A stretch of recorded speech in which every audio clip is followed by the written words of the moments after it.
Bismillahirrahmanirrahim. Assalamualaikum warahmatullahi wabarakatuh. Halo semuanya.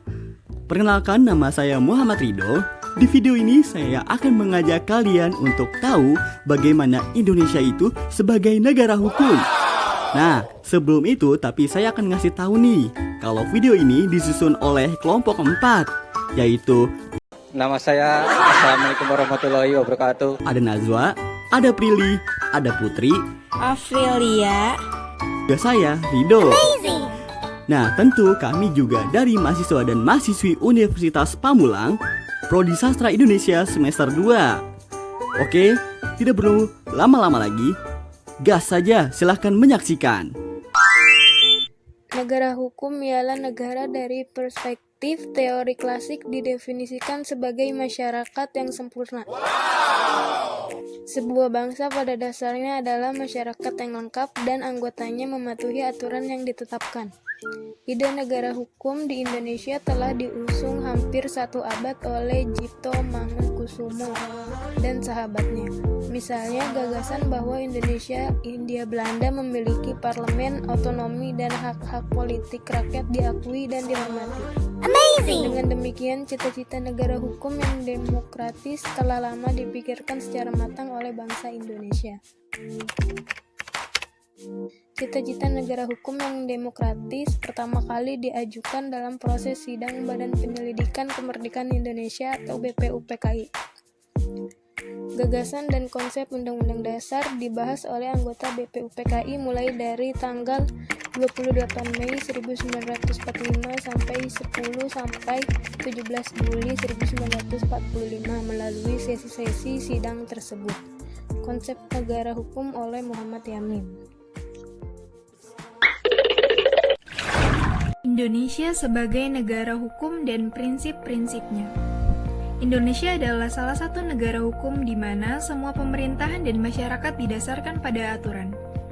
Tujuan negara Indonesia dapat ditemukan pada pembukaan Undang-Undang Dasar 1945, yakni pada alinea keempat, yaitu membentuk suatu pemerintahan negara Indonesia yang melindungi segenap bangsa Indonesia dan seluruh tumpah darah Indonesia dan memajukan kesejahteraan umum, mencerdaskan kehidupan bangsa, dan ikut melaksanakan ketertiban dunia berdasarkan perdamaian abadi dan keadilan sosial.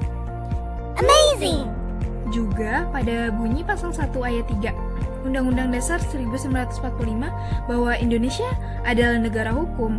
Arti dari pernyataan tersebut jelas bahwa negara yang memiliki aturan yang sifatnya memaksa dan jika dilanggar akan mendapatkan sanksi yang tegas.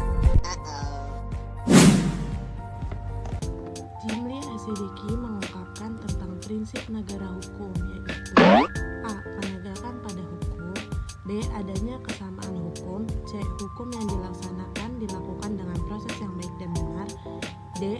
Adanya batasan kekuasaan, E. Terdapat suatu lembaga eksekutif yang independen, F. Pelaksanaan peradilan yang bebas dan mandiri, G. Adanya peradilan tata usaha negara, H. Adanya peradilan konstitusi, I. Pelaksanaan perlindungan hak asasi manusia. Hubungan negara hukum dengan HAM. Hukum hanya digunakan dalam keadaan tertentu. Artinya, digunakan sehubungan dengan wewenang yang diberikan kepada mereka.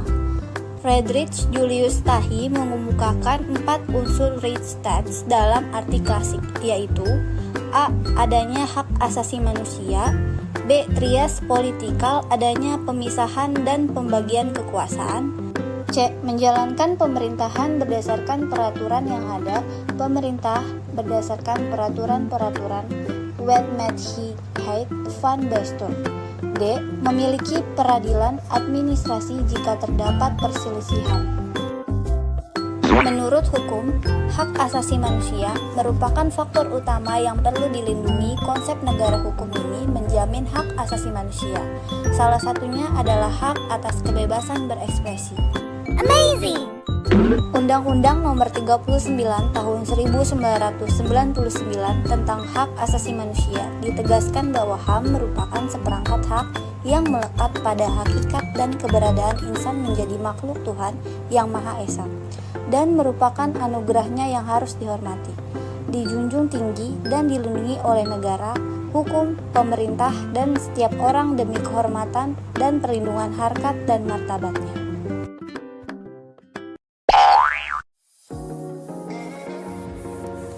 Kesimpulannya, pada dasarnya hubungan antara hak asasi manusia dengan negara hukum sangatlah erat dan saling terkait serta tidak dapat dipisahkan.